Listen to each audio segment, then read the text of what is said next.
أعوذ بالله من الشيطان الرجيم ശപിക്കപ്പെട്ട പിശാചിൽ നിന്ന് അല്ലാഹുവോട് ഞാൻ ശരണം തേടുന്നു.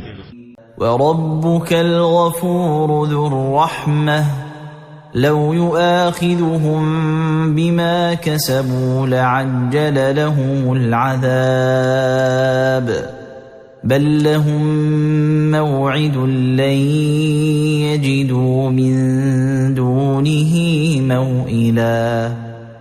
നിന്റെ രക്ഷിതാവ് ഏറെ പൊറുക്കുന്നവനും കരുണയുള്ളവനുമാകുന്നു. അവർ ചെയ്തു കൂട്ടിയതിന് അവൻ അവർക്കെതിരിൽ നടപടിയെടുക്കുകയായിരുന്നുവെങ്കിൽ അവർക്കവൻ ഉടൻ തന്നെ ശിക്ഷ നൽകുമായിരുന്നു. പക്ഷേ അവർക്കൊരു നിശ്ചിത അവധിയുണ്ട്. അതിനെ മറികടന്നുകൊണ്ട് രക്ഷപ്രാപിക്കാവുന്ന ഒരു സ്ഥാനവും അവർ കണ്ടെത്തുകയേ ഇല്ല.